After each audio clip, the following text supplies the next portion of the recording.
Hello, everyone, and welcome to a new session with Rights and Responsibilities Awareness Initiative. Today, we are lucky to have Gladys Lapeyre to talk to us about the new home buyers tips. Thank you very much, Gladys, for being here with us. Hi, Hitan. Thank you so much for having me here and being able to share this valuable information with your followers and clients. You are more than welcome. So thanks for taking the time to prepare all of this, and the floor is yours. Perfect. Hello, everyone. So I'm pretty excited to be here with you today, and I'm going to share with you the game-changing first-time homebuyers workshop.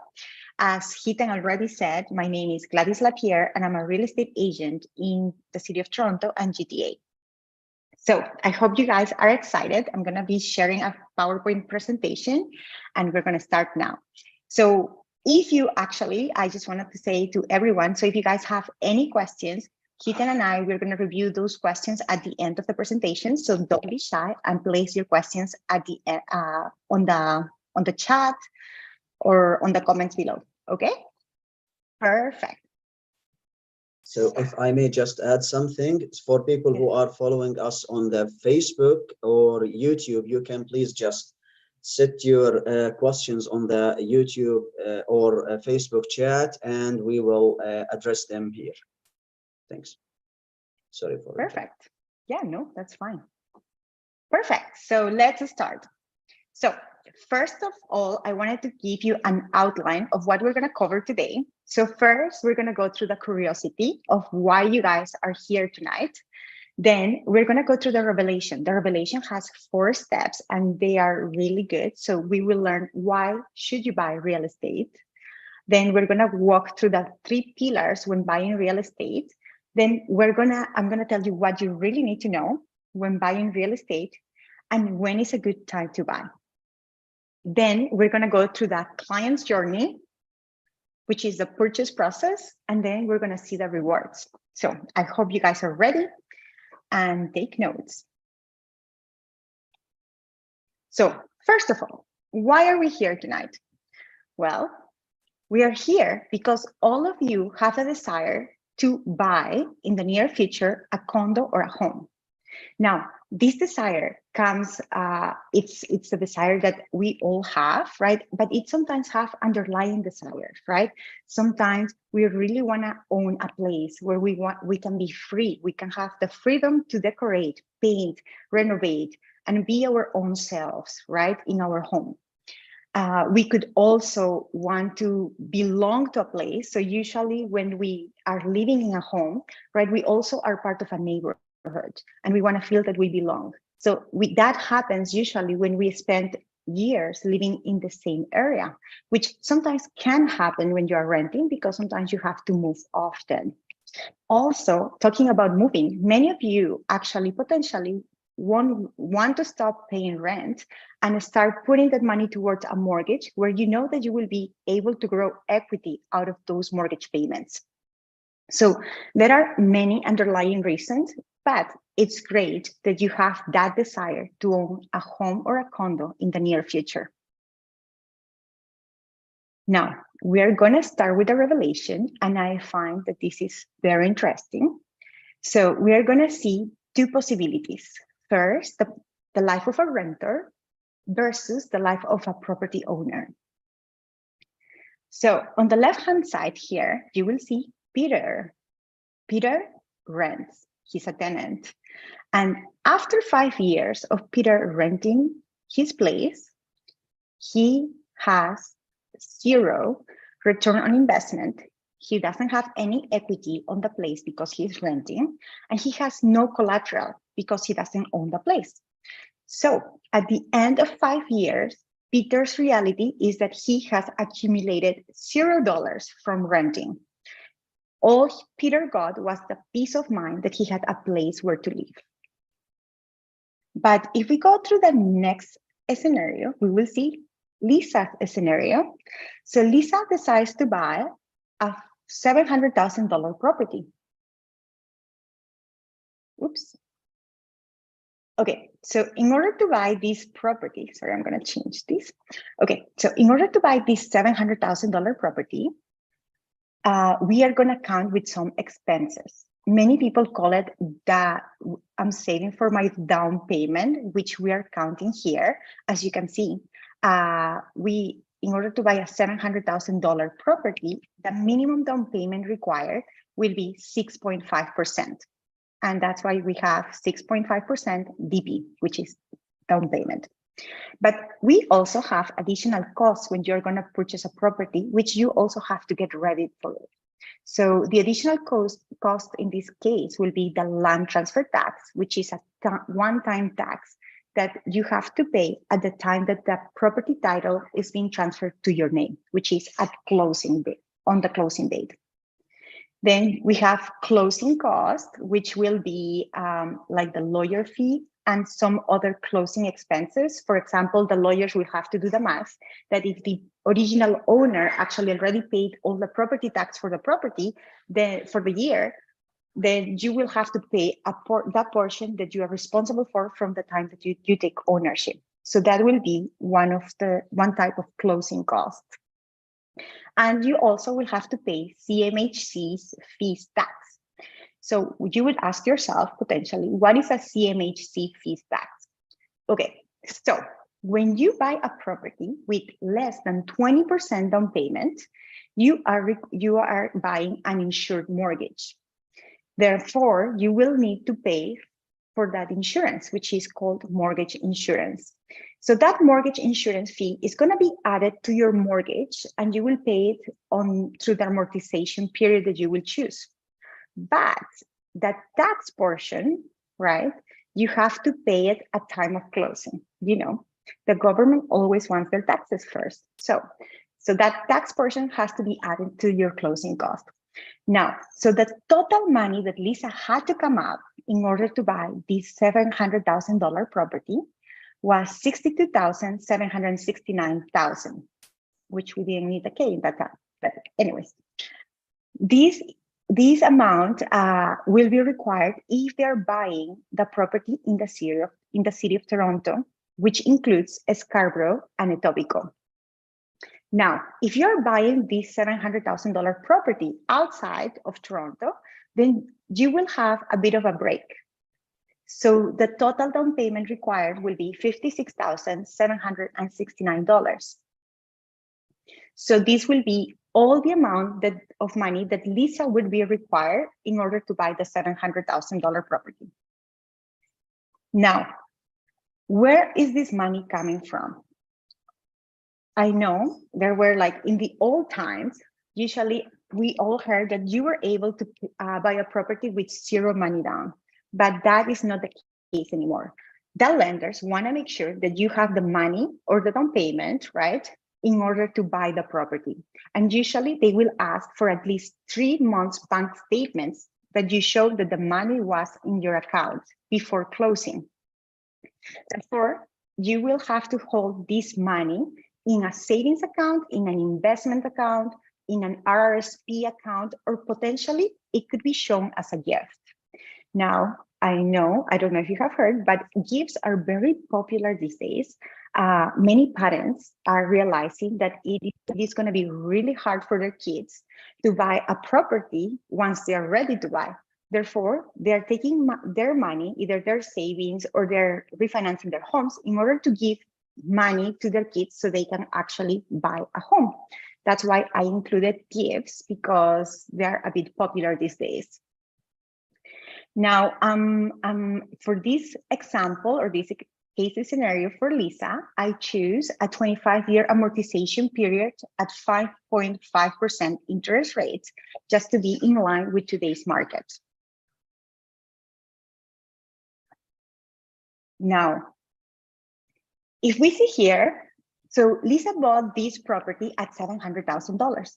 If all Lisa did for the first 5 years was just to make her monthly mortgage payments, at the end of the 5 years, Lisa would have saved through the home equity or her mortgage payments $74,000. And her outstanding mortgage at the end of 5 years will be $606,000. Which in this case, you can see how Lisa is already doing much better from Peter just by having those savings, right? In order to be able to pay her down payment. So let's move to the next page because here Lisa's reality continues. Now, we are assuming, and for the last 40 years, pretty much in Toronto, like and Ontario, we can say, and Canada, actually, even bigger, we have seen that the property values have, for the most part, gone up every year, and the average increase is about 5%. And this is being traditional. There's obviously some years that have been much higher and some years that have been much lower. But on average, for the last 40 years, we've had a 5% increase per annum. So if we assume that, then we can see here that Lisa bought the property originally for $700,000. But after 5 years in property appreciation at 5%, year over year, we've seen that the new property value for Lisa's property would be $893,000. Therefore, Lisa's equity on her home is $287,000. Now, you would ask yourself, what is the equity, right? So we are going to review it here. So Lisa's equity will be like the addition of 3 items. First, we will have Lisa's down payment, right? The first amount of money that she had to save in order to buy her property. Then we have the mortgage pay down, which means that every month that Lisa was making her monthly payment on the mortgage, part of that payment was going to cover her principal, and that principal becomes her equity. And then we have the home appreciation. So after adding these 3 items, we can see that at the end of 5 years, she has an appreciation of $287,000. Oh, sorry, she has an equity of $287,000. What do you think about that? Let me know if you can put it in the comments or in the chat. Wouldn't you prefer, like Lisa had to make a huge effort. I know it's hard to save money. Right? But imagine that. So you actually were able to save $62,000. And after 5 years, those $62,000 will become $287,000 just by buying the place where you're going to live. I think this is very inspirational. Then we are going to see here the return of investment cost method. So how do we calculate this is that we take the total appreciation of the property, which is $193, right? So we are taking the 893 appreciation value minus the 700 original purchase price, and we take and we have the $193,000 appreciation, and we divide this amount by the original investment. In this case, Lisa invested almost $63,000. And then we will multiply that by 100 in order to get the percentage of return on investment. So she got a 307% appreciation, or sorry, 307% return on investment, which means that she's doing pretty well. And I would actually want to ask you, where do you see this appreciation? Or maybe share with us, have you ever invested your money in any other industry where you were able to get this appreciation? Because remember, when you buy real estate, you're putting $62,000, but the appreciation that you get, it's based on the full purchase price. It's not only on your investment. So when you buy stocks, you usually will buy $60,000, let's say $62,000 of stocks, but the appreciation is based on those $62,000. So here you have you're leveraging your down payment and the loan from the mortgage, which is really good. And then to finish this part, we see that Lisa has now a collateral. So this property becomes an asset, and an asset that you can actually borrow from it. So in this case, because she already has appreciation, Lisa might want to do a kitchen renovation, right? And she will go to the bank and she would say, hey, I'm interested in doing some renovations in my home. So I would like to take a home equity line of credit. And then she will apply for it. And if she qualifies, she will get it. So she's using her home as a collateral.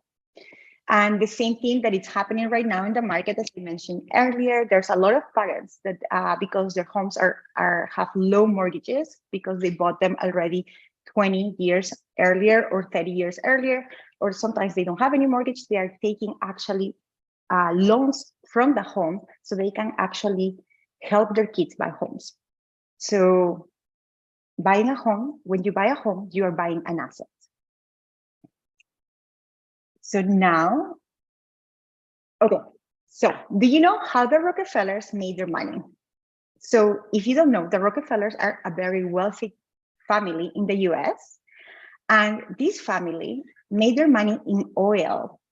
But once they got their profits, they actually bought real estate. And you know why? Well, because real estate holds value. And real estate is a great way to fight inflation. And talking about inflation, probably you have heard this word on the news very often these days. And many people is afraid to buy real estate. But let me tell you something. If the wealthy people are doing it, why you and I shouldn't follow their steps?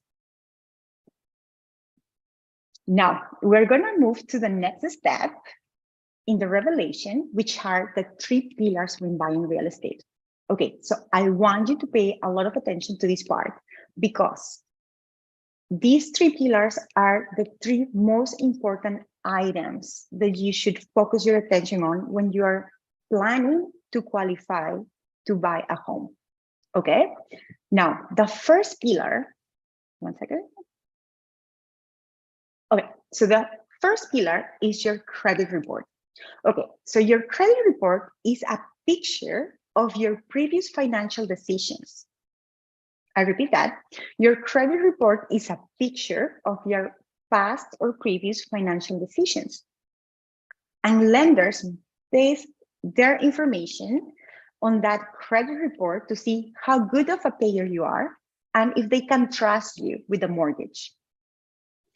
Therefore, I will suggest that all of you actually, if you haven't reviewed your credit report, that you go and check it. It is very important to know where you are, where you stand on your credit report. And in order to purchase a home, you usually will need a credit score of at least 680 points. Not 80,000, 680 points for the first applicant. So the higher this score, the better.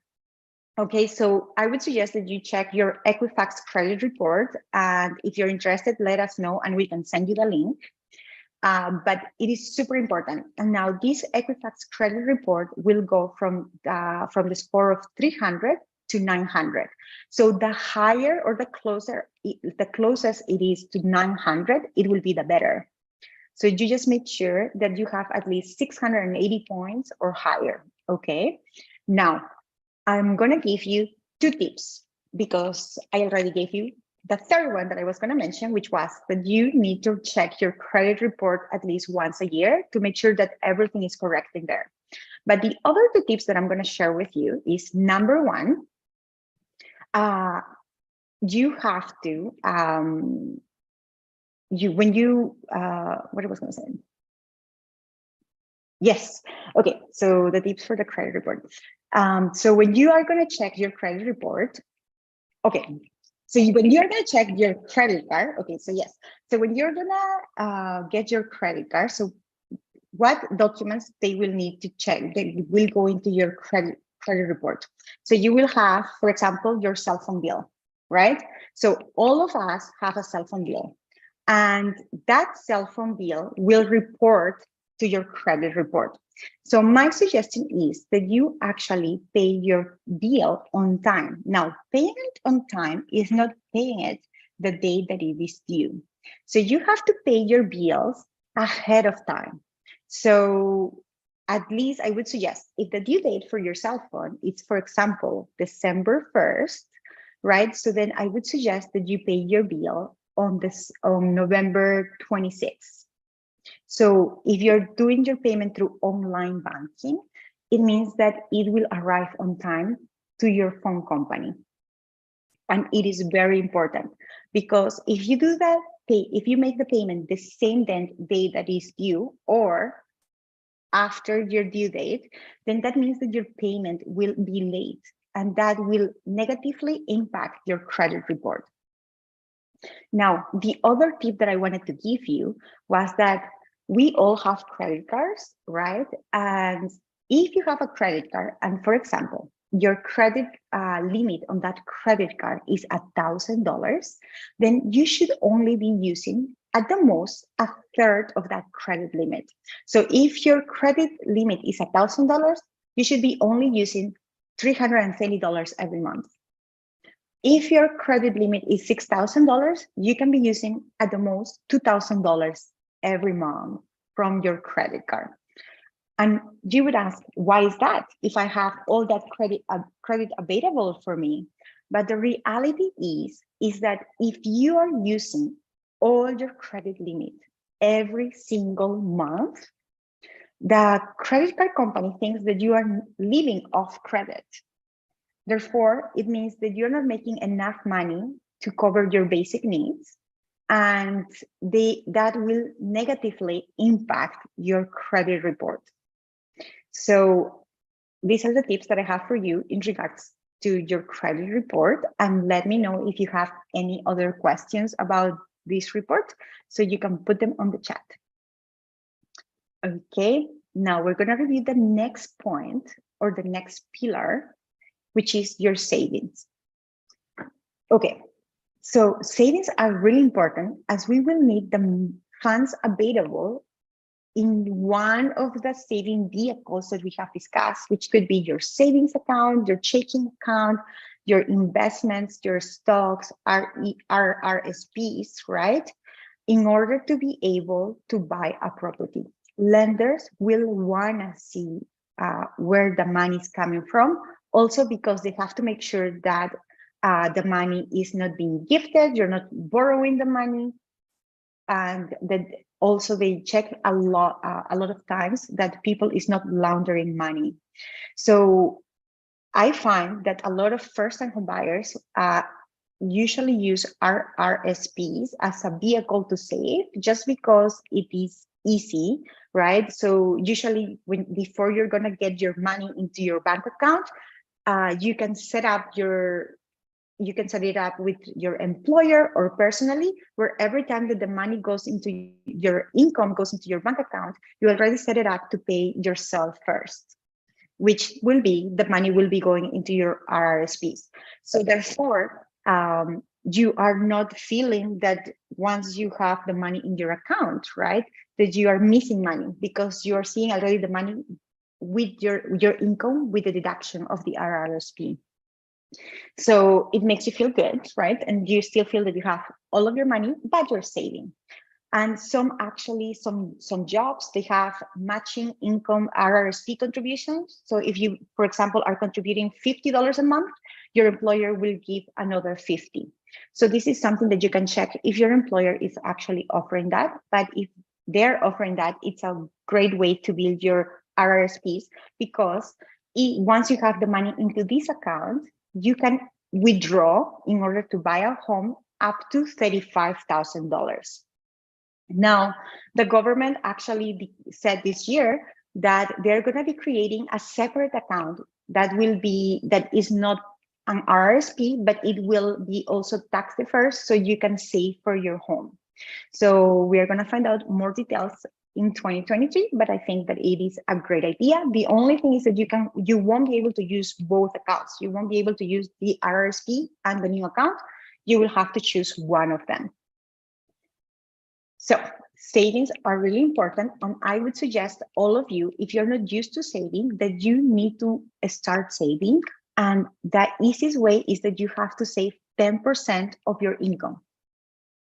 Okay, so, and as I mentioned earlier, it's best that as soon as the money comes into your income is paid into your account, that you already had it set it up, so it is withdrawn to a different account, to a different bank, so you don't have the ease to see it in your account and access it, right, and use it, which is a problem that many people has. And the last pillar that we need to talk is income. Okay, so all lenders will actually want to make sure that you are making enough money to be able to cover your living expenses and your mortgage payments. Therefore, making a good income will be a requirement. Now, lately, because property prices have been going up, and even though now they're going down a bit because of the interest rates, still the monthly payments are a bit high. So what families are doing, they're actually some parents, and if they have teenage kids or kids that are like almost going through college, they're buying these homes together because they're adding up all their incomes.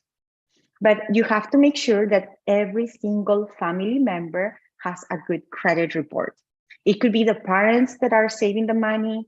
It could be a family income that it will be counting, let's say the two parents plus the kid that just finished college and has a job, right? But every single member will need to have a good credit report of at least 680 points.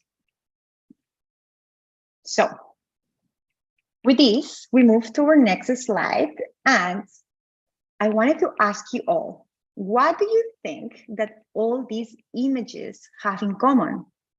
We have the pyramids of Giza, we have Machu Picchu, and we have Chichen Itza. So they all started a rock at a time. Yes. So I just share with you what are the pillars when buying a home. And I don't want you to get discouraged in the event that you don't have one or more of those pillars. Remember, the wonders of the world were created at a stone at a time. And it took time, but now many people travel to see them. So the same, you have to see buying a home the same way. So if you don't have all your savings ready, or if your credit is not 680 yet, or maybe if your income is not there yet, don't get discouraged. What it means is that you have to really, get some power and actually start improving the conditions. So maybe pay your bills on time so you can get a good credit score, or start saving more money, right? I know it's not easy, but I will tell you the story of this client. So I had this client who was a first-time home buyer, and he wanted to buy a home. And he wanted to buy a home before his first child was born. And guess what? They were pregnant already, and the child was on their way. So he was a financial advisor, and his wife was also a financial advisor, but they realized that they still needed to improve their savings and their income in order to be able to buy the home. Therefore, what he did, he actually, after work, he would go to work to no frills, and during the evenings and weekends, he would do Uber. And that's how the day that his son was born, he actually went after the hospital, he went to sign the papers for his, the closing papers for his home, because he was getting the keys for his home. He actually made it. It took a lot of effort. It took a lot of, he sacrificed the time that he could be spending with his wife or friends or family to have 3 jobs. But after that year, after those, actually they were like 7 or 8 months, he made it, he got the home, and he brought, a few days later, once they got the moving going, his son home. So I think that was a really nice story, and that's why I wanted to share with you. So remember, don't get discouraged. We just can keep walking towards the goal. Now, what you need to know. I find that many first-time homeowners, they actually sometimes they get very stressed and they think that the one house that they're buying is going to be their forever home. And so when they are buying this first home, they want everything. They want the biggest home. They want, I don't know, the two-car garage. They have all these dreams, right? But sometimes when we are buying our first home, you know, it's hard because we need to save a lot of money, right, in order to make it happen. So here, I wanted to let you know that the average Canadian will own 4 to 5 homes in their lifetime. And that 60% of Canadians move around the 5-year mark. And well, you probably already seen why they move through every 5 years. It's because after 5 years, as you have seen in Lisa's scenario that I shared with you earlier, you can see that they have accumulated equity in their home, and they can put all that equity into their next home. So they can start with a smaller home, with a, I don't know, with a condo or with a condo townhome, and then upgrade into a bigger home. So with these, I wanted to inspire you, like to let you know that you don't have to think that your first home is going to be your forever home. Well, it might be your forever home, but most of the cases it's not, because our needs change and and our homes change with those needs. So in the next slide here, what we have time to get our starter home and climb up the property ladder. So we can get the condo and then move into a house, if that's what we need to do in order to buy our first property. Because as you have seen from Peter and Lisa, by Peter renting, he just was having the peace of mind that he had a place to live, but he wasn't making any money out of that, right? He wasn't building any equity. But Lisa, he actually saved and he had to work to qualify for that mortgage. But after 5 years, she had $287,000 worth of equity that she could take that, right? If she sold her home, for example, or refinance the home and put it into the next property. Because that happens a lot. Sometimes I work with a lot of first-time home buyers, and usually they could also be young couples, right? Or single people, and they buy their condo, right? The starting property. Maybe it's a 1-bedroom condo or a 1-bedroom plus den. And then all of a sudden, this couple get pregnant and they have a baby. So, okay, fine. We can live in a 1-bedroom plus den condo with a baby. But all of a sudden, they get pregnant with their second child. And obviously, things start going a bit crazy in 600 square feet condo, right? So that means that it's time to upsize or get a bigger property. So sometimes your lifestyle and the situations that we go through life, the life events, right, will actually let us know that it is time to move. That's why you shouldn't be too worried about your first home. The most important thing is getting the first home, because I know getting the first home is the hardest, but once you have the first one, it will be easier to move through those 4 to 5 homes that most Canadians or the average Canadian will have in their lifetime. Now, the next question: when is a good time to buy? And I'm pretty sure that all of you were waiting to hear the answer for this, and it's going to be a really straightforward answer. I'm not going to talk about the market, the interest rate, the prices going up or down. It is very straightforward. The real indicator, if you can afford a home, is the mortgage monthly payment. That's it. If you can afford X number of dollars, so for example, we talk to a mortgage broker, and the mortgage broker says that the property that you're looking to buy is going to cost for mortgage, you're going to have a mortgage of $4,000, and you and your family are comfortable covering those $4,000 per month, plus the utilities and the property tax, then that means that you're ready to buy a home. You know, you can be too attached to interest rates because, as you are learning now, interest rates fluctuate. And the markets, every single market, the stock market, the cryptocurrency market, the real estate market, they all have cycles. They go up and down. And we've been super lucky here in Canada, in Ontario, to be able to experience a long-term cycle of appreciation. And I'm pretty sure that this is just a short-lived crisis, let's call it that way, that we are living right now, where property values are not increasing as it was, but there is a huge need of housing in Canada. And we are not building as many homes as the demand calls, because we are accepting so many new immigrants and there's new families needing for new places. So the market is right now being controlled by the interest rate.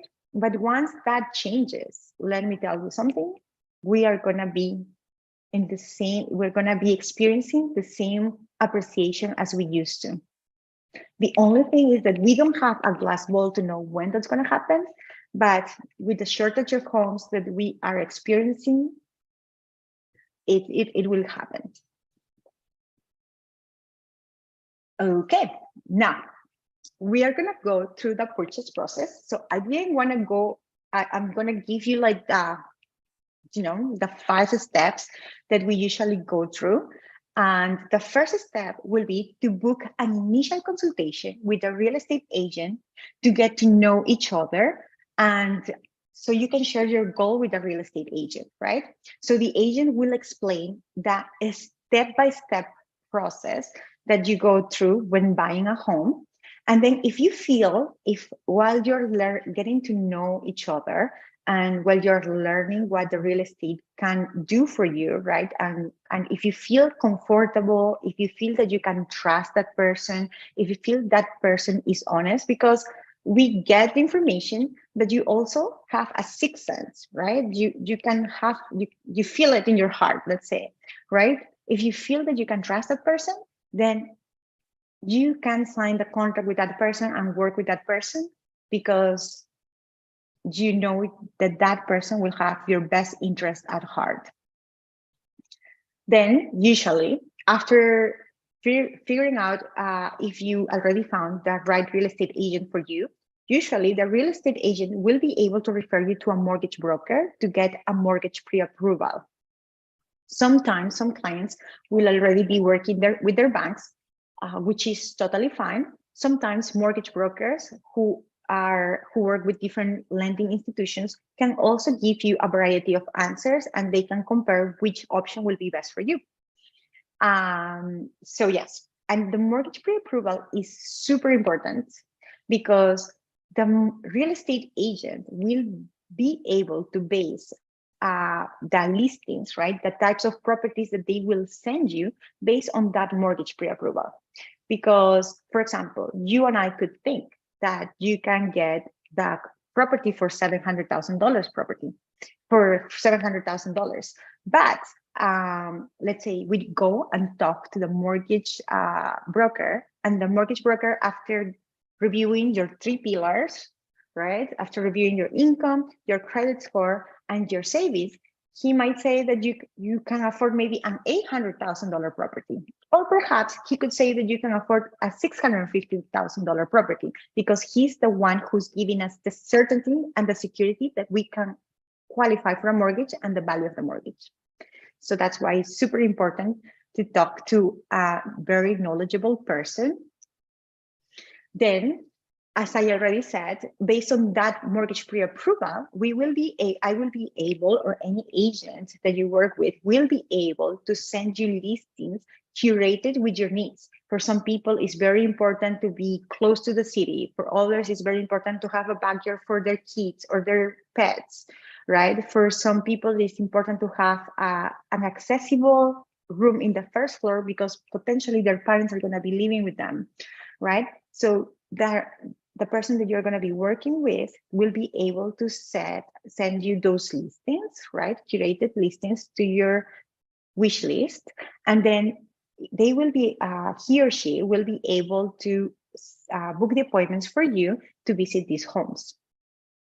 Once you find the home that you love, right, then an offer will be submitted and the real estate agent will negotiate the terms of that contract on your behalf.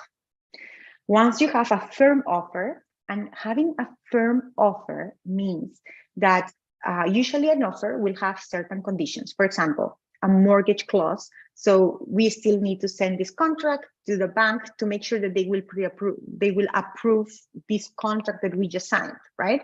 So that will be a condition on the contract.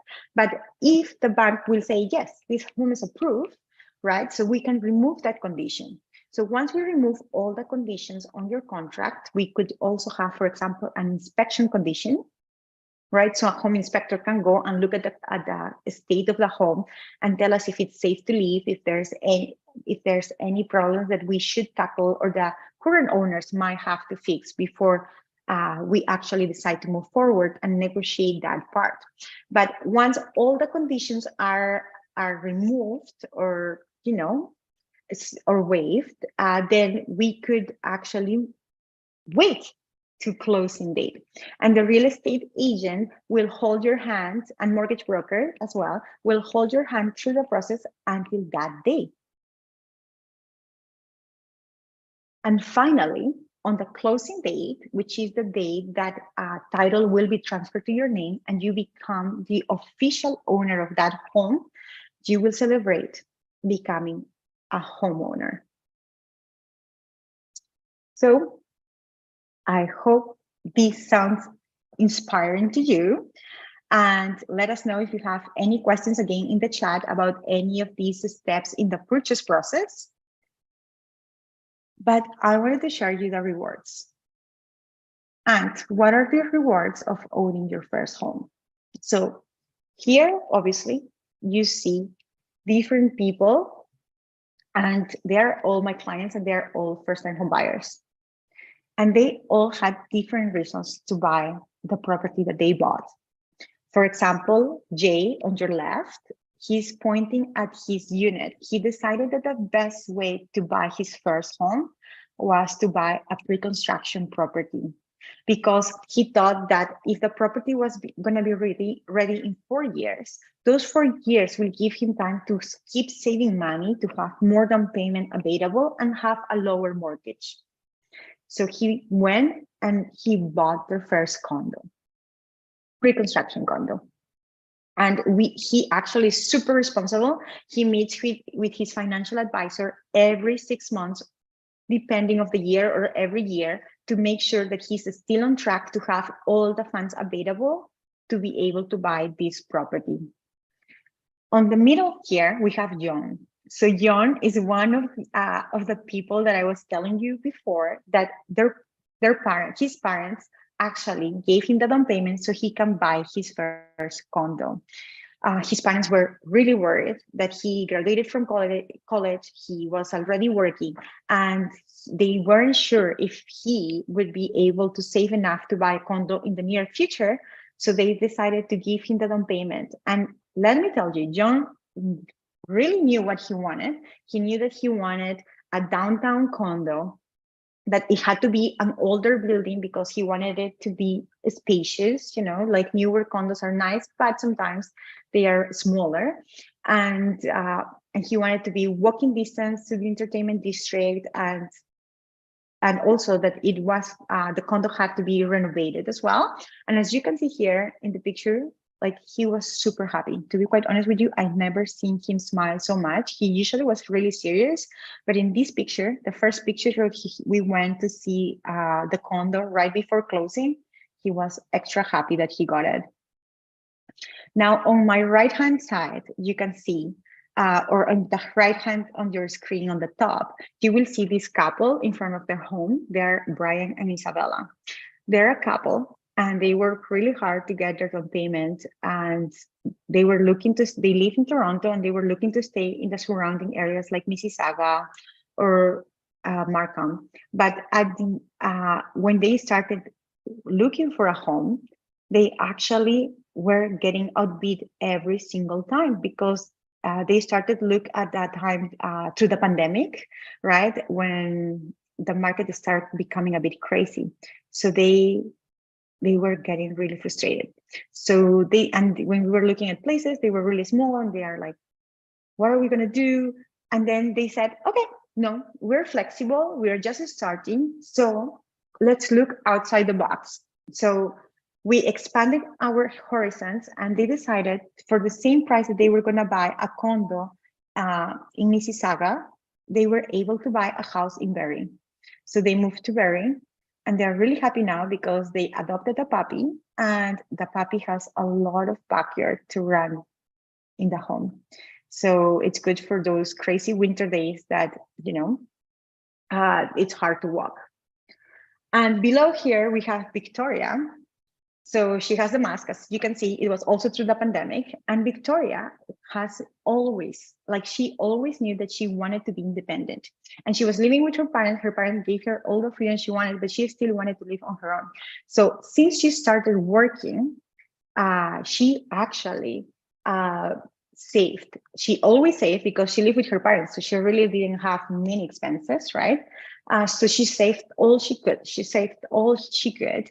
And her parents saw her so decided to buy her first condo because she likes the condo lifestyle. No need to remove snow, no need to cut the grass, just get into your condo, set it and forget it. So she actually, their parents offer her that if she could qualify for a mortgage and she accumulated enough savings, they were going to match every single penny that she had saved. So imagine that, right? So she was extra happy with that, and her parents matched every single penny she saved. And here you have her on her first day on her first condo. She was super happy and her family was really happy as well. And on the last picture here, you have the family. They were super happy. They are both immigrants. One's coming from Costa Rica. The other one was coming from Cuba, and they had their kids here. They've been in the country for 8 years, working and saving in order to buy their first home. They also were looking through the pandemic, and it was crazy because all the places that we could fit into their budget were small, right? And older, so they had to renovate it. But they had 2 kids, so they wanted space so they can run and play.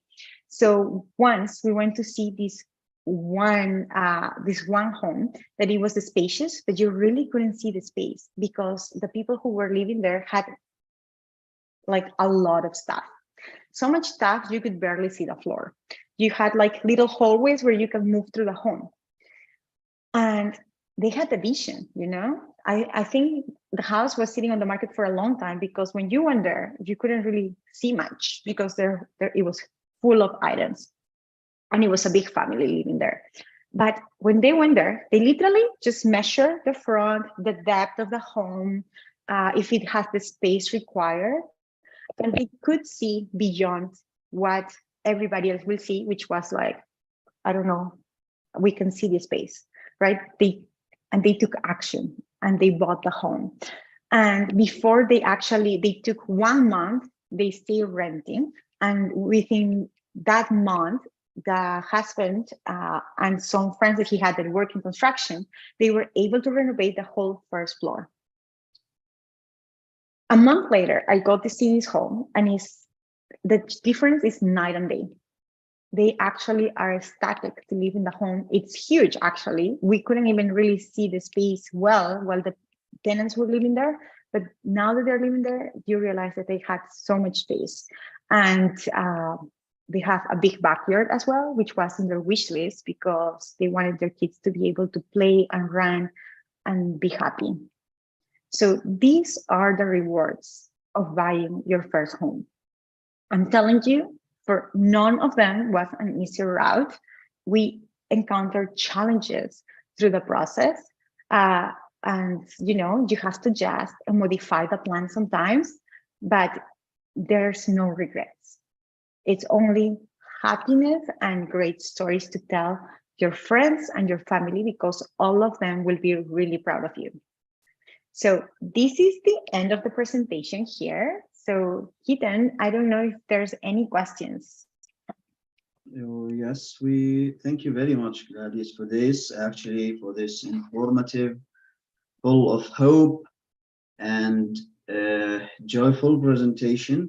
We do have actually some of the questions. One of them actually is, do I need a real estate even if I know that I'm going to buy a certain house or condo? Well, it will depend, obviously. So, okay, what you have to know is that usually, let's say you want to buy that certain house or condo that you know, but that house or condo is being sold by a real estate agent, I'm assuming. And that real estate agent is working on the best interests of their clients, which are the sellers, right? Now, it will depend how fair that agent could be if you will deal directly with that real estate agent. But it is good for you to have somebody on your corner that you know that you can trust and that you know that it's going to work on your best interest, right? So I would suggest that if you are, even if you know what property you're going to buy, it's good that you work with your own real estate agent because it will give you impartial advice. And still, you don't have to worry about any commission for that agent because usually all the commissions are still paid by the seller, but you get your own personal advisor. Exactly. So what if I get a house that I am not happy with? Well, that's a great question. So the real question would be, why are you not happy with the house, right? So as I explained in my presentation, usually we get our first home, and sometimes our first home doesn't have everything that we want, right? Sometimes we actually have to make priorities in our on our wish list, for example, or our wants, and see what is the most important to you. So sometimes, yes, you have to, whatever is the least important, sometimes we will have to let it go, sometimes for the first home, so we can make it happen. But you know that the average Canadian will own at least 4 homes in their lifetime. So what you need to know is that it is temporary, right? And once you live in that house, you will be accumulating that equity that will be able to help you improve, upgrade, and move into the house that you wish and desire. But it is a lot harder to go straight from not owning a home to going to the perfect home, because we potentially will need more income or more savings, right? But if you start with a starting home, then you know that you're building your equity while you're living there. So you are not just letting those the rent go, but you are also having 4 savings to help you move to the next home. So last but not least, do you think that the prices may go down in the upcoming future? That's a great question. Let me see my crystal ball.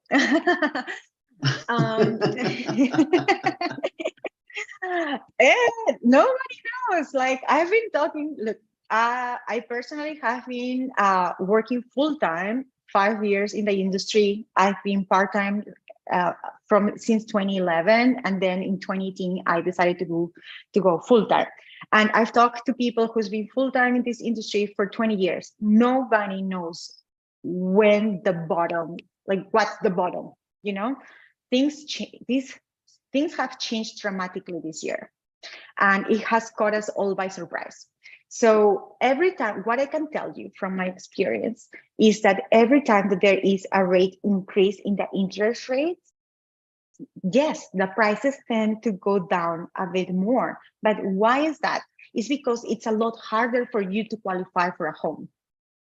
So my advice, and this advice I gave to all of my clients, is like, maybe you might, if you have all the funds in the world and you can qualify for any property, it's fine. You can try to time the bottom, but nobody knows when the bottom is. So you might also miss it. So what I said is that if you can qualify now, if you are comfortable making your monthly payments, right, it is the time to buy. You can, like, as I said, if interest rates just went up on December 7, a bit more, and we have seen in the market that some properties have been decreasing in value. So if we have another increase in the new year, potentially they will decrease a bit more, but also remember, it will be harder to qualify because you have to qualify for a higher interest rate. Exactly. Well, thank you very much, Gladys, for all of that wonderful and fruitful information. It was an honor to have you here today with us. Yeah, no, thank you so much for the opportunity to share the information. And as I said, if any of your clients, followers have any questions on the chat, feel free to send them the questions to me and I can answer them, or I will be looking at the video also so I can answer myself. But I'm pretty happy to be sharing all the information with you. So have a great evening. Thank you.